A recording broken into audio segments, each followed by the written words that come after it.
Kita ngobrol-ngobrol dulu dah. Monggo dalang ketiga mungkin bisa persiapan terlebih dahulu. Kita ngobrol-ngobrol dulu dengan dalang yang kedua ya. Dalang remaja yang super hebat. Ada siapa Bu? Ki Tegar Yuda, Ki Tegar Yuda RPM. RPM. Ya, kita tunggu dulu ya, kita ke tengah dulu.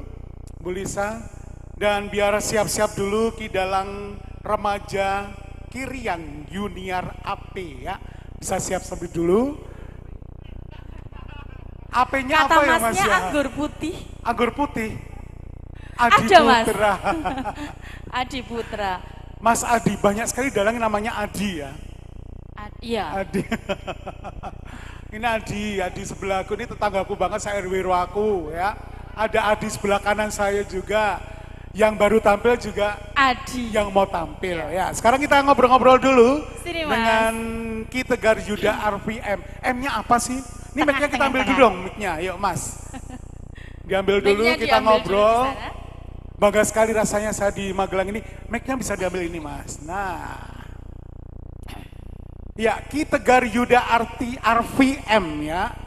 Ada apa Bu Lisa? Sini agak tengah Agak biar tengah. nanti kalau Bu Lisa foto sudah jenak center. Mas, gak usah takut-takut ya. Baik, M-nya apa tadi? Saya tanya dulu.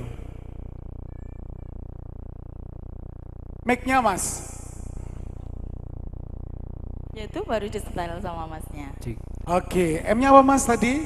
M-nya niku Maulana. Oh, berarti Maulana. Ki Tegar Yuda Ki Tegar Arfi Yuda Maulana. Maulana. Maulana bukan yang jamaah gitu, bukan ya, beda ya. Oke, ya berikutnya Mas, pengalaman apa atau penghargaan apa yang udah diraih oleh, ini panggilannya Mas Tegar Sebelumnya Pak, Ah. tanya dulu umurnya berapa kok atau kayaknya masih imut-imut. apa? Mas Tegar atau Mas Yuda, Mas- panggilannya siapa?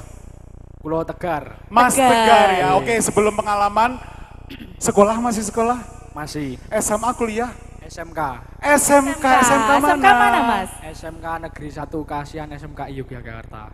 Kasihan Yogyakarta, Tanggoku, Pak. Bantul ya berarti ya, luar biasa. Tanggoku. Ya, Bantul kelas berapa tadi? Kelas 2. 11. Kelas 11, keren banget ya. Ada di sini yang masih kelas 10 atau 11, yang saya masih, Pak Sus 11 berangkang, Kelas apa 11 Pak Sus? berarti kelas 2 Kelas 2 SMK, ya betul. Nah sekarang kita tanya pengalaman atau prestasi yang pernah diraih oleh Mas Zuda. Mendapatkan juara 3 tingkat nasional 2023. Juara 3 apa itu? Dalang ya? Nggih, Festival Dalang. Tahun Oh, berapa? festival 2023 Tahun. ya. Iya, 3 tahun yang lalu, keren Iya. banget Mas. Cita-citanya jadi apa ini Mas? Insya Allah cita-citaku lo dados Jadi bojo sinden. Iya, Milih yes. Mas Muri kae. Dados napa Mas Mbak Yuda? ayo. seniman ingkang sejati. Seniman ingkang Seniman sejati, sejati. luar biasa. Kayak ono sinden-sinden bapak teh saya kuliah loh Mas. Atol lah Mas, kayak kelas Pak, berapa ini tadi? kira-kira rumahnya mana? Sebentar ya, tadi Iya. kan sudah Hah? di Kasihan Bantul. Sekolahnya. Sekolahnya sudah, rumahnya di mana Mas?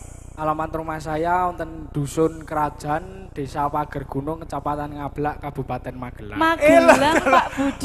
Ngablak. Sekolahnya jauh-jauh tegane. sampai Bantul. Oh, Beda provinsi. Luar biasa beda provinsi tapi keren banget tuh ya.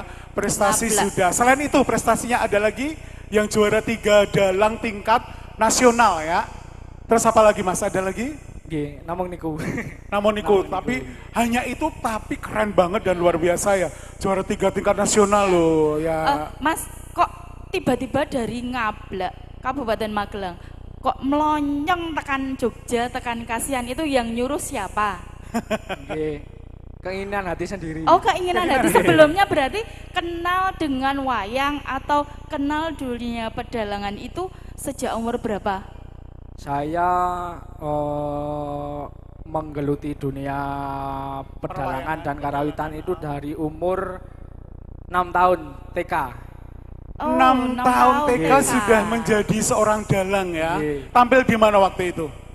Pertama tampil itu di Salatiga. Di Salatiga acara apa itu Mas? Nopo nggih, supe kados Ya sing- sudah supe ya, ya nggak kados apa-apa sing nggak apa-apa. Gini pengantin. ngobrol-ngobrol kan sejak kecil sudah bermain di pedalangan ya. Oke. Berarti ada keturunan ini. Mungkin dari bapak atau ibu? dari kakek saya. Oh, dari Mas kakek. Iman. Ini mungkin Bapak Ibu datang ke sini? Ada bapaknya? Bapak niku ana gani teng mriku. Oh, nenggan. Kalau Budi bapaknya Mas kakak Tegar ada. mana nggih? Kakak pernah dalang juga? Mboten. Oh, mboten. Dereng. Dereng. Nate namung sekedap. Tapi nanti sekedar. Tapi sudah keren banget ya, luar biasa banget ya Bu Lisa ya. Gimana Mas?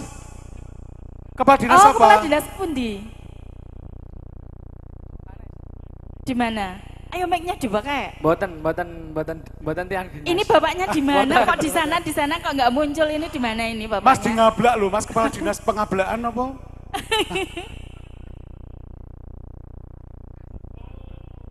Oke. Oh iya. Malah lebih tahu loh beliaunya loh ya. Artis Mas berarti Mas. Mas Tegar itu Jana berarti pernah artis. berguru dengan Masnya? Belum. Oh belum. Papas Kenalan loh Mas dulu, ya. kenalan dulu. Baik, Kenalan kita tanya dulu. Mas Rian sudah siap?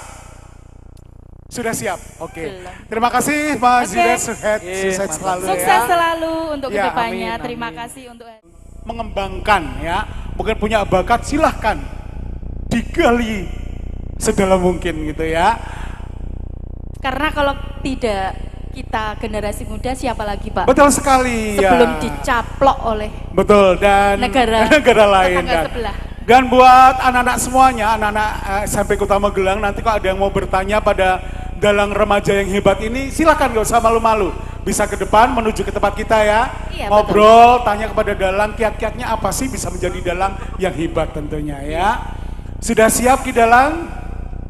Oh. Ya, mari kita berikan semangat dengan tepuk tangan yang meriah buat Ki Dalang kita, yaitu Ki Tegar Yuda, Yuda, RPM.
bumine panas, donyane rusak awit solah tingkahe para wong kang angkara murka. Bumi nangisi rusaking budi pekerti. Banyu keguyu rusaking kalbu. Geni nyumelangi bubrahing tatanan nagari. Menungso padha jegal-jegalan upaya bondo lan donya. Agama wis ora padha pinercaya. Kaya-kaya wis titimangsane nemahi wolak-walik ing jaman. Angkara murka den lumbar bebasan nganti kaya mina kang sumebar ing segara. Nat Kalasmana nenggih punika ta gelare negari Ngeka Cakra kang katemben nandhang sengsara. Jalaran ratu kang angkara murka buntining Candara. Mangkono soleh Sang Prabu Baka.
Yaksendra Kurarupa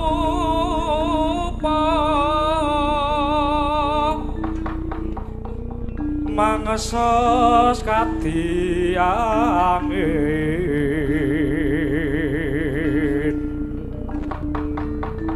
pangsempal kamrapal silo-silo kaplesat satu lumayu mangungsi kakiat kagono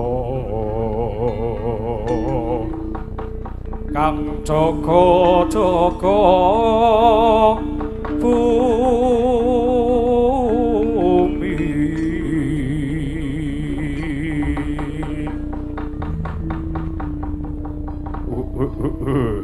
Dete Patih Ludra Dewaku Patih Kumbara Nangga saratane kowe togok lan biluk nun wonten tinimbaling kadhawuh ingkang abdipun Kumbara Nangga nyadong dawuh sinuwun kula wonten tinimbalan ngadhawuh sinuwun Prabu Baka nimbali ingkang abdipun togok Teja Matri Kula wonten dawuh bose nimbali ingkang abdipun bilung Gene kok aku arep takon karo kowe badhe tanglet babagan menapa sinuwun dina iki sing kejatah nyawisi dedaharan wujud daginging menungsa marang aku sapa Gok srengenge wis saya angsluk mangulon wetengku wis ngintir-intir wetengku wis krasa luwe lah kok durung ana sing nyawisi dedaharan kanggo aku to Gok waduh walah nyuwun sewu nggih sinuwun nyuwun sewu upami jenengan niku mboten dahar daging menungsa ngoten kados pundi to daging wedhus napa sapi ngoten wong niki gek mangsa kurban langgih kathah ora bisa kok awakku gerah wuyang aku iso wareg yen aku mangan daginging menungsa Gok yen to panjenengan niku mengkih nekat kawula negara Ngeka Cakra menika badhe telas amargi dipun dhahar kalian paduka sinuwun Prabu Baka kowe aja nuturi aku to Gok ana wong mati mesti ana wong kang lair ora bakal kentekan kawula negara Ngeka Cakra wis kowe iki manuta wae karo juragan iki kok malah kowe sing dimamam ayo malah ngrekoso ora dagingku wis alot wong wis tuwa saiki kena dipresto barang daging alot iki apa iya heeh iso dadi empuk lajeng kersanipun sinuwun Prabu Baka kados pundi ayo sapa aku mung takon aja mbok tutup-tutupi sapa sing wancine nyawisi daharan kanggo ingsun inggih kula blak-blakaken nggih sinuwun dinten menika ingkang kejatah nyawisi dedaharan dhateng paduka inggih Demang Ijapra ing Kademangan Manahilan Demang Ijapra ing Pradesan Manahilan ngono Gok inggih kasinggihan leres sinuwun weh latala yo nanging kene kok nganti srengenge gumlewang ing jagat kulon ora enggal nyawisi dedaharan marang ingsun Gok wonten dawuh sinuwun selak ora sronta rasane atiku kepengin mangan daginging menungsa dina samengko perintahna Wadyabala Ngeka Cakra supaya menyang Kademangan Manahilan supaya njaluk pangan saka Demang Ijrapa kanggo dedaharan ingsun Gok Patih Kumbara Nangga kula wonten dawuh sinuwun Rek rampit brungkat kimpul gajah gelar singo barong raja kaji jaga bela mangkat dina iki. Menapa ingkang sampun dipun dawuhaken Sinuhun Prabu Boko badhe kula candhi nggo jimat. Sang Patih Sigra Hanata baris nyawiji kumolong dampyak gumregut lampahi pinarung rapyak watang gedhe kumelarnge begi surae kumuro budhaling mrawadya bala kapiyara swasaranipun lir ombake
Cokro maju. Yo yo yo yo yo yo yo.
margi mereka utaman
Anjrakang Puspitoro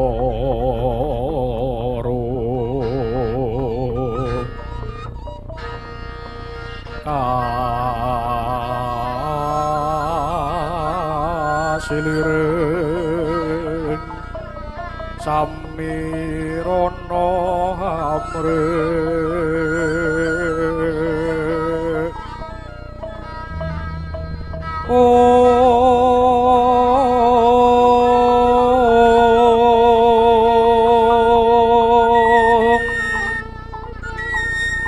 sekar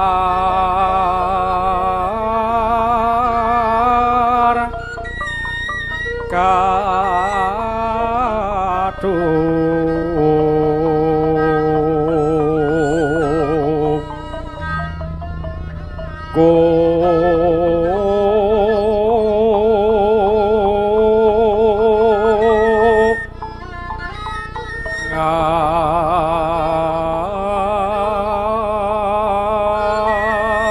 ngas kandanyo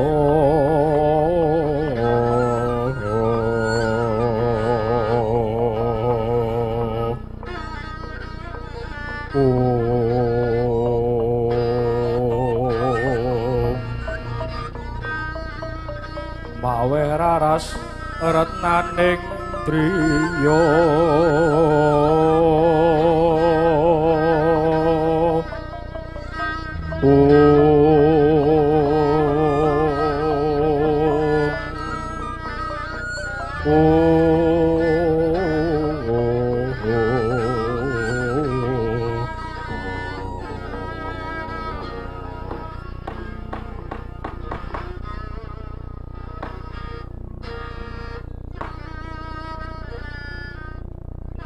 Kidemang Ijropo wonten dawuh Gusti Ratu Kunti Talibrata sesembahan kula matur nuwun Yogi semono kebecikanmu nggonmu wis kersa nampa marang anak-anakku Pandhawa ndungkap 7 dina kalungguhan ing Sampu mbok wenehi papan panggonan mbok wenehi dedaharan tanpa beda kaya putra-putramu dhewe Kidemang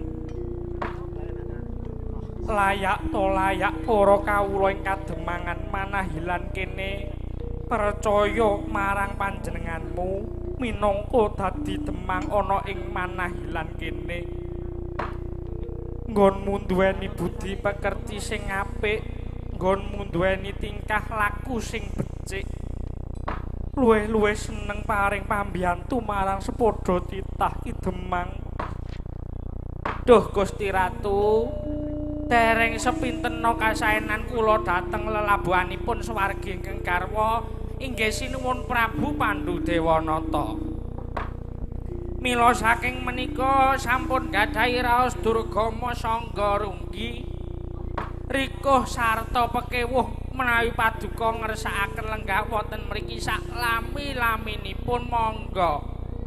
Kula tampi kanthi jembaring manah Gusti Ratu Kidemang. Nadyanto lairmu saben ketemu kelawan anak-anak kowe tetep mesem guyu. Ning aku iso maca batinmu yen to dina iki batinmu rempu dadi rempon. Lho. Mangke rumiyin kula mboten nate ngraosaken bab menika Gusti Ratu. Aja goro Kidemang. Aja ngapusi. Aku krungu rasane Kidemang Ijrapa marang garwamu uga putramu si Bambang Rawan. Yen to panjenenganmu sak keluarga nembe bingung.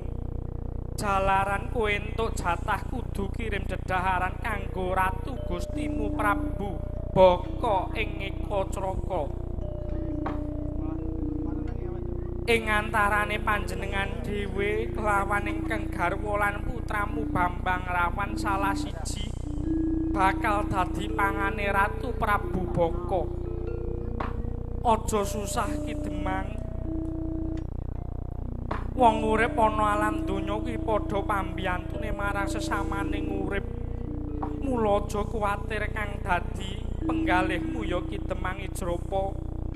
Babakan nggonmu nyaosi dedaharan Ratu Gustimu Prabu Baka, aku bakal maringi jol putraku penenggak ya si Werkudara dhewe. Mengko Werkudara bakal dadi jole sliramu Demang Ijrapa supaya Bratasena dadi ijolmu, Bratasena dadi pangane Prabu Baka. Aduh ampun Gusti.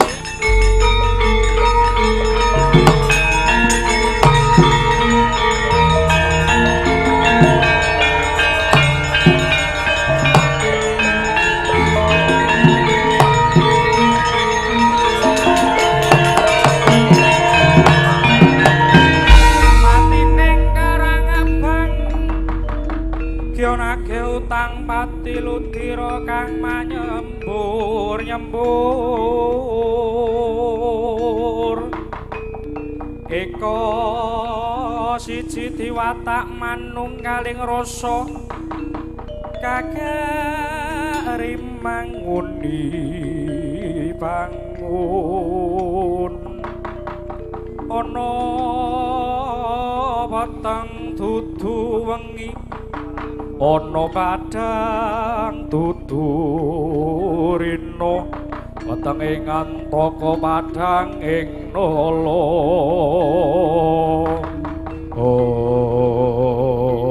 Aduh ampun Gusti Ratu Kunthi Talibrata sampun ngantos ingkang putra Sang Raden Bratasena ingkang dipun badhe aturaken dening ngarsanipun Sinun Prabu Baka sampun dados tanggel jawab kula minangka kawula wonten ing negaring Ekacakra kedah ngestaken dawuh menapa kemawon ingkang dipun dawuhaken dening Sinun Prabu Baka Gusti. Malah kula kepara badhe titip kalian anak kula lan ugi semah kula badhe masrahaken raga kula supados dados kurban kangge dedaharanipun Prabu Baka Gusti Kunthi Talibrata sesembahan kula. Ki, kowe aja nyumelengake marang kekuatane anakku si Bratasena. Lho, lire kados pundi Gusti Ratu paring pangandikan ingkang kados mekaten? Negara Ekacakra nadyan ketoke negara sing merdeka. Ning sejatine negara Ekacakra dijajah marang Ratu Gustimu dhewe. Ratu Gustimu sing kulina mangan daginging manungsa. Saka kuwi dadi rusake katentremaning kawula ing negara Ekacakra. Mula saka kuwi gegayuhane Kunthi Talibrata bakal ngilangi mendung kang gawe gersanging kawula sak negara Ekacakra Kidemang. Walah Gusti Ratu. Lah kok dugi semanten anggen paduka menggalihaken kahanan ingkang tumanduk wonten ing negaring Ekacakra. Kula ngaturaken gunging panuwun ingkang tanpa pepindhan Gusti Ratu. Dene kula sanget-sanget pitados kalian kegiatanipun Raden Bratasena. Menawi dipun papakaken dening Prabu Baka tartantu mboten badhe swala. Menawi mekaten kados pundi dawuhipun Gusti Ratu Kunthi Talibrata? Ki, anakku Bratasena derekno ngadhep ana ngarsane Prabu Baka ing Eka Cakra. Aturna marang Sang Prabu Baka yen to Bratasena kang bakal dadi kurban ya kuwi dadi panganing Sang Prabu. Yen to mengko anakku Bratasena mati, patine ora mati sia. Merga anakku mbelani marang bebener. Jejegake kautaman nanging yen to anakku Bratasena bisa nelokake Prabu Baka, tegese negara Eka Cakra bakal uwal saka bebaya. Aduh ngaturaken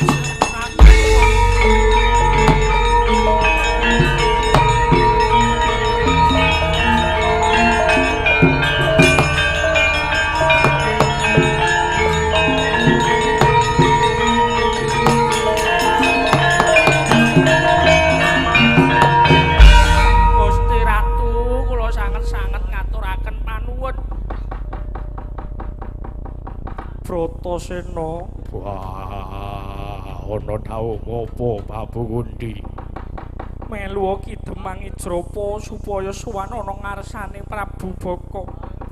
Kowe bakal ditadake korban dadi dahare Prabu Baka Yasena. Wah, iya. Bratasena ora bakal owel masrahake awakku iki supaya dadi pangane Prabu Baka. Aku mung manut ngestake dawuhe Prabu Kunthi. Yen kaya mengkono aku njaluk pamit lan uga nyuwun pangestu. Iya nggih pangestune pun Ibu Banyu Mili. Padangna pedhot kang mapan ana ing negara Eka Cakra ya nggih. Wah, ngestake dawuhmu. Ki Demang Ijrapa aku mayuh mangkat derekno aku. Monggo kula dherekaken Raden Bratasena.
sumebar mawa lindhu bumi gondeng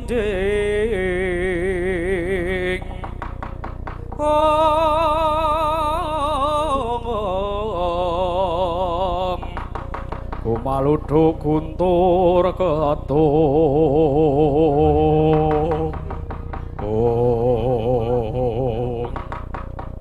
weh latalah durung suwe nggonku lumaku saka negara Ngekacakra lumarap ana ing kademangan Manahilan ana sadra gagah gedhe dhuwur pideksa ngadang laku sapa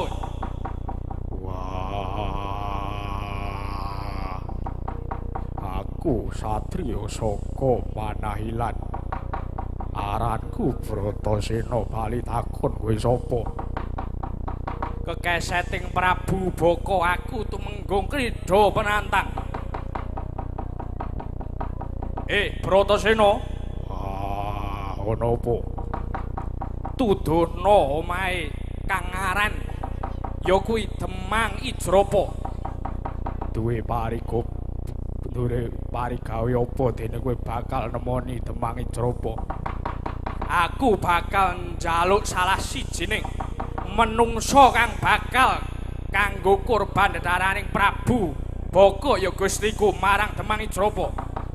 Wah, mangerti yo. Aku sing tadi jole Demang Ijrapa supaya tadi kurban dedaraning Prabu Baka. Weh, latalah. Yen kaya ngono malah tiwas kebenaran aku rasa goleki tekan adoh-adoh. Ayo, tak bonto tanganmu, tak krincung sikilmu, tak aturake Prabu Baka sembahanku. Yen kowe arep bonto karo Bratasena jagalan aku, Weh, latalah. Ngemping loro gincah pati. Leno pangendamu tebyak dadamu ronco tigamu. maju lekaning adiku tumenggo krida penantang.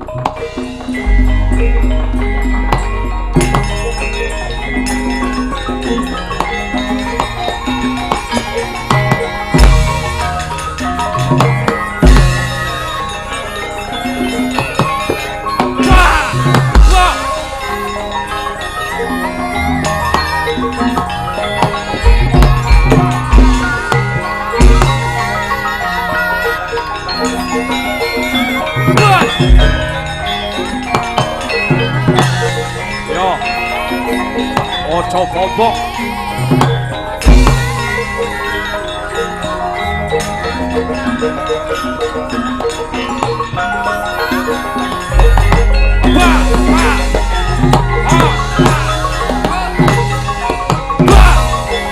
Yo.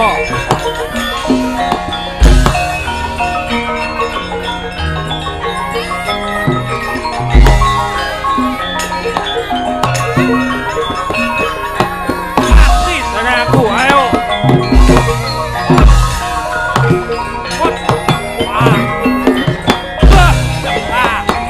Yo. Ora bakal kalah.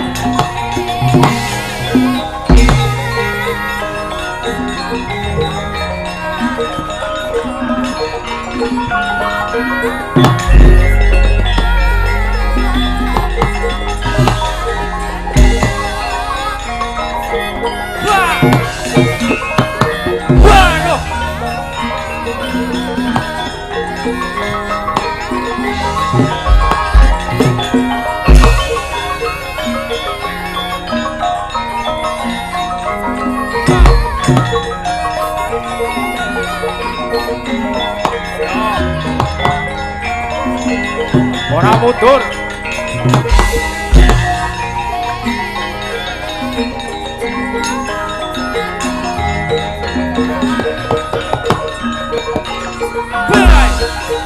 Oh.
Seno, aku culno. Wah!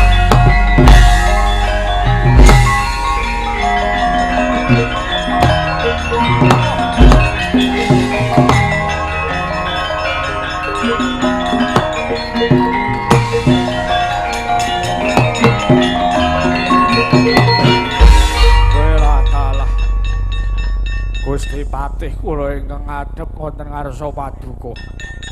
Ora pangling tumenggung kidra penantang. Inggih kaleresan ana apa? Tak sawang para prajurit goleki omahe Demang Ijrapa kok malah kowe ndungsang kejelungup-jelungup ana wae tumenggung kidra penantang. Ngaturi meninga Gusti Patih. Wonten salah satunggiling satriya ingkang naminipun Bratasena ngadhang lampahipun para prajurit Ngeka Cakra aturipun satriya wau matur bilih satriya ingkang nami Bratasena ingkang dados lirunipun Demang Ijrapa supados dados kurban dedaranipun inggih menika Prabu Baka. Yen kaya mengkono apa kowe bakal duwe sedya ngrangket satriya mau. Sampun Gusti Patih. Nanging nyatanipun prajurit Ngeka Cakra mboten wonten ingkang saged inggih menika nelukaken satriya kala wau. Lah dalah sajak ngetapi-tapi mundur pedhokne satriya kang aran Bratasena. Monggo kula sedhek sumanggaken Gusti Patih.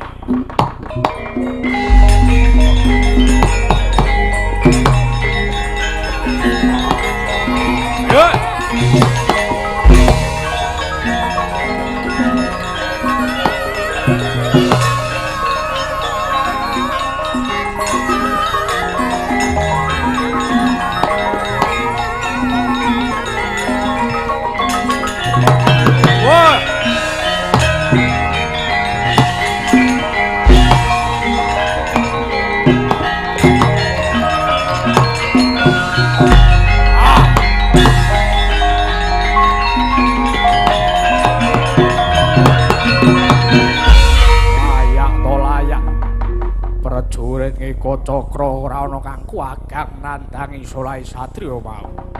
Apa iki kang aran Bratasena?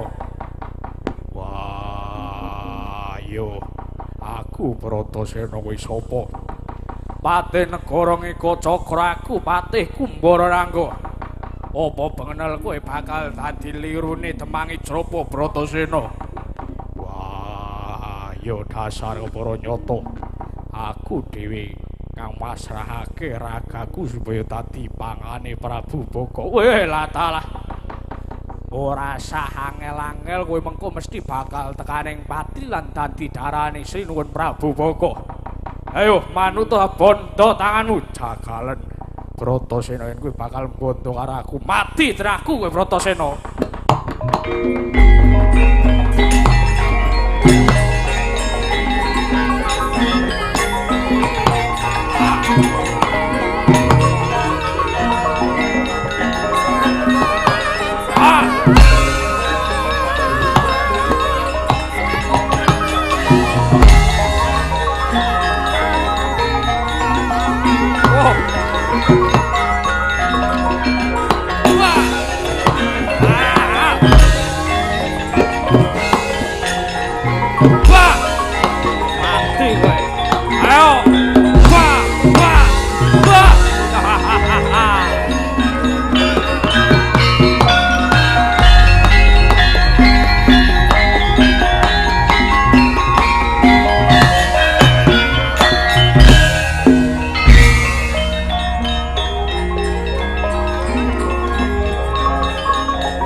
Mangke rumiyin sampun rumiyin kendel Sang Raden.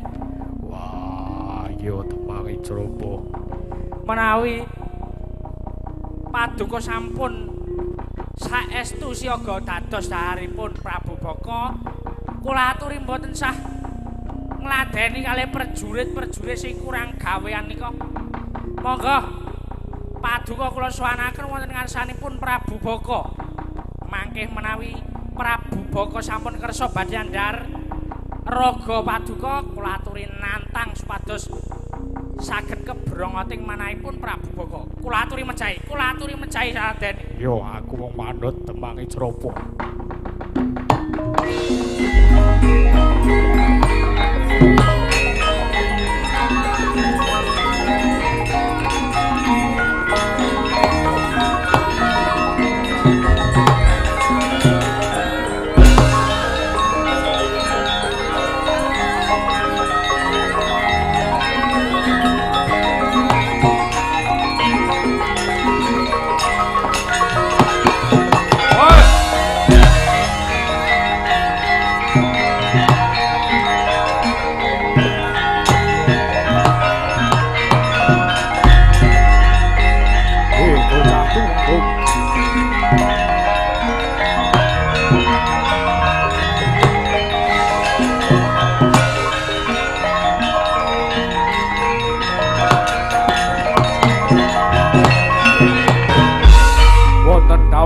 Dene Gusti Patih nimbalik dhateng ingkang kula.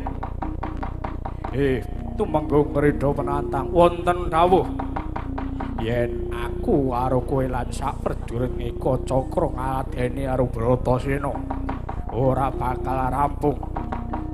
Menawi mekaten kados pundi dawuh saking paduka Gusti Patih? Ayo tak kanthi bali ana negara Eka Cakra.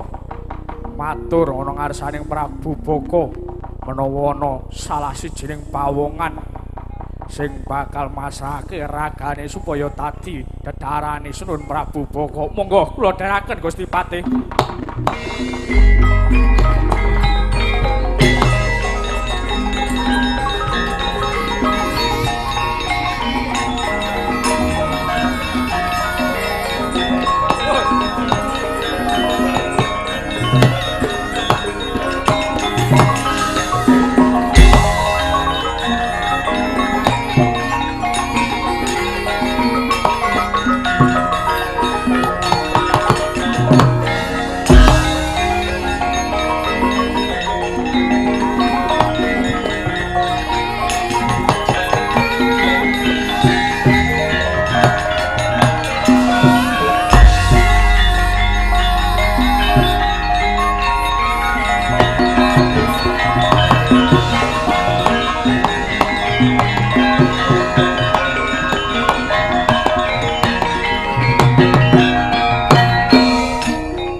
Cahya talwararas abhyara sorot lintang umedhap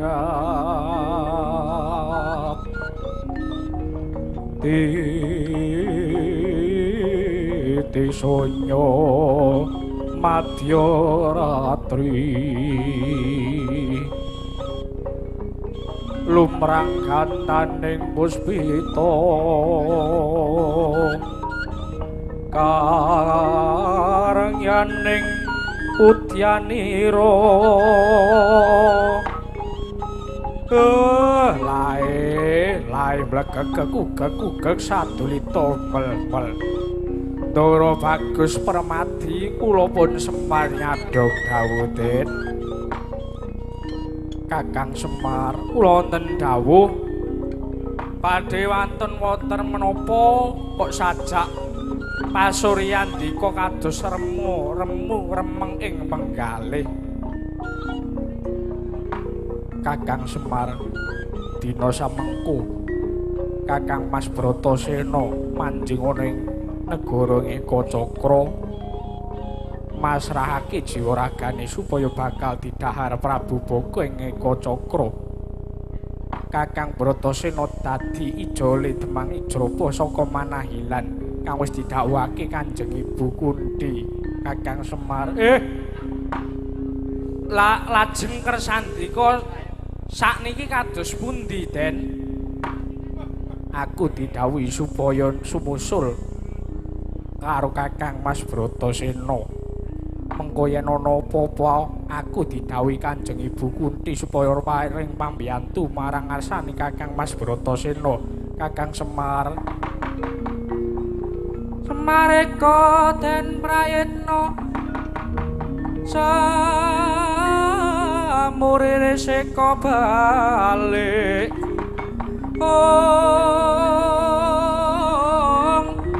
Titiani Gantayani Trisanya Purnama sasi Gilar-gilar semeti tengahing latar menawi mekaten monggo kula dherekaken supados lumarap wonten ing negara Ekacakra Den. Iya aja ado-ado sekolah kuku Kakang Semar Badranaya. Mareka Den Prayitna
Sasara maruta awana bana margana samirana lan warayang panca payuwisian magulingan limo ing tawatan ya ana satra bagus-bagus ngomongan mandeg-mandeg aja mbacut lakumu Gus sapa jenengmu endi prajekamu ngaku tak takoni. Ana buta ngadang laku ku bali takon kowe sapa? Latak lirih satra iki. Ditakoni durung Semar wani njunjung dongko lan prajeka parat. Takon karo aku Dedya Kalamina curi keseting Prabu Baka Gus. Ngaku sapa aranmu? Aku satra ing Manahilan, aku Permati. Permati ana apa? Dene kowe rumarap mlebu ing laladan negara Ekacakra. Aku sinedya bakal nusul kakangku Kakang Mas Bratasena. kang nedya bakal gawe bebakak dahare Prabu Boko. Terus sediamu apa Permati? Aku bakal paring pambiyantu ya kuwi nyedani mateni besmi angkara kang ana ing negara Ngecakra. Bali ora karo Bacut. Yen Bacut arep ngopo? Wani tanding yudha karo aku. Apamu sing tak wedeni wewe bang wewe putih. Elo-elo panas pati.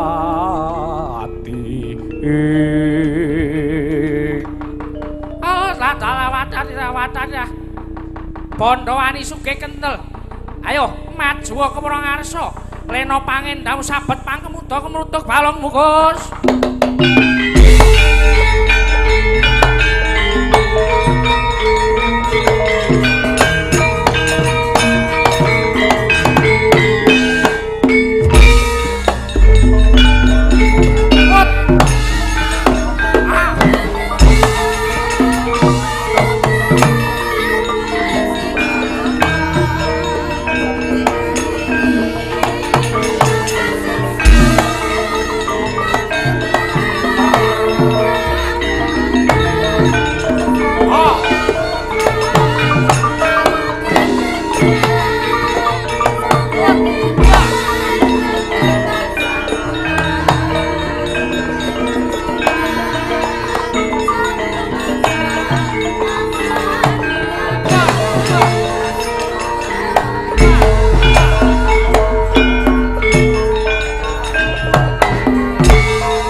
Sang Tata Kalono kali agut kang maringkut ringkut sing kang mawingis-wingis kura rupa reka giri-giri netra kocak makroyang-kroyang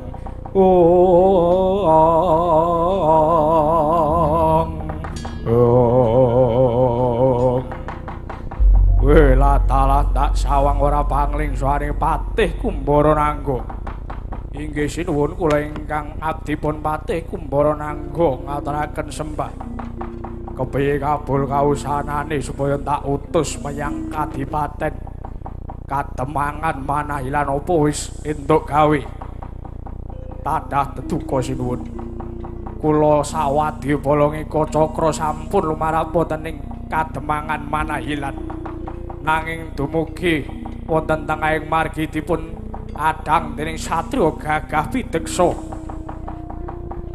ingkang peparab Raden Bratasena. Aturipun satriya wau badhe liru Ki Demang Ijrapa supados dados daharanipun Sang Raden Bratasena wau dados daharanipun Prabu Bagawika Cakra. Sinuwun kula ingkang sowan sinuwun.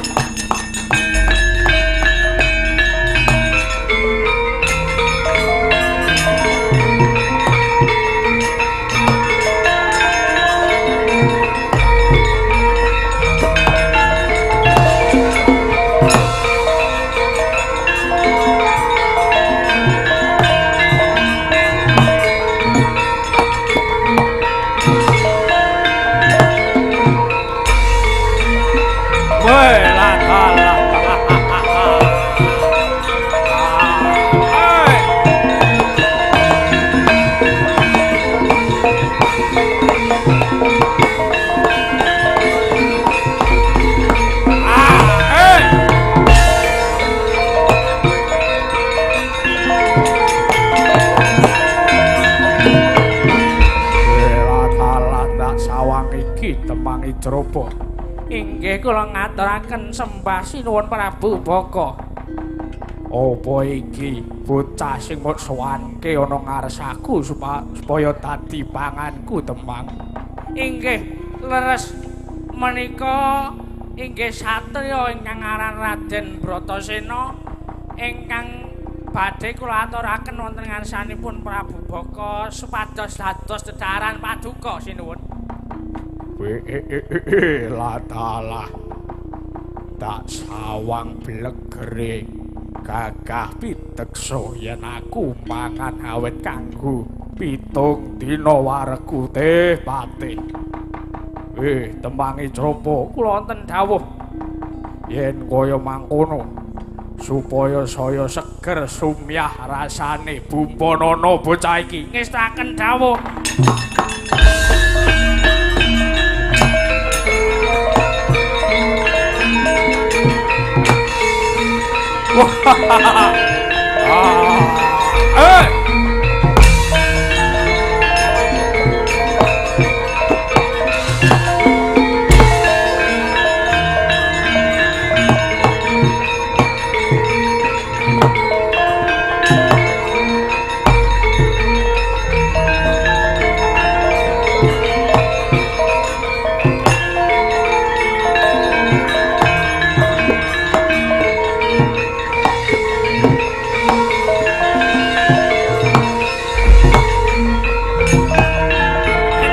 Santos Raden.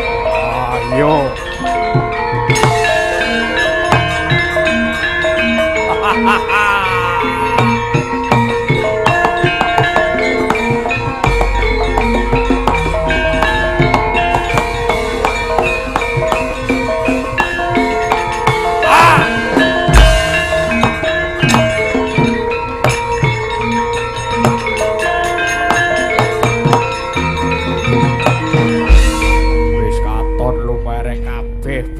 Sing mapan ana awakmu kuwi Bratasena.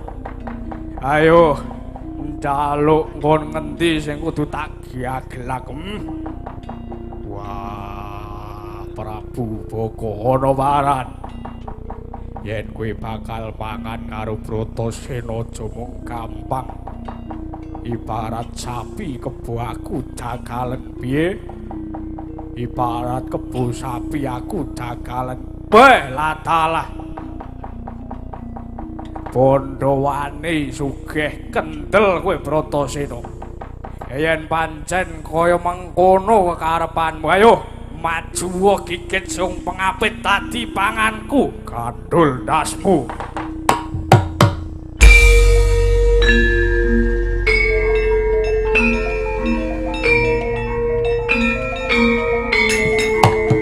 Ah!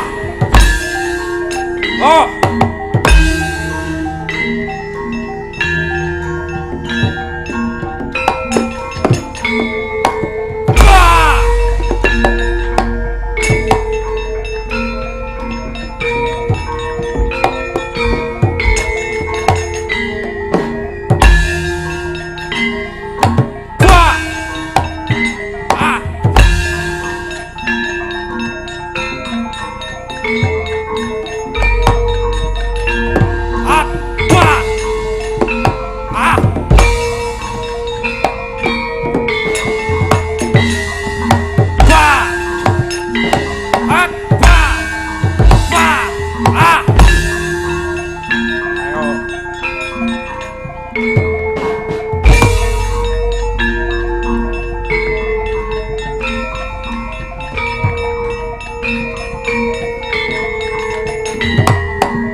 Ya, luar biasa sekali. Dimana tadi penampilan yang spektakuler dari dalang remaja Ki Tegar Yuda RVM. Luar biasa sekali ya.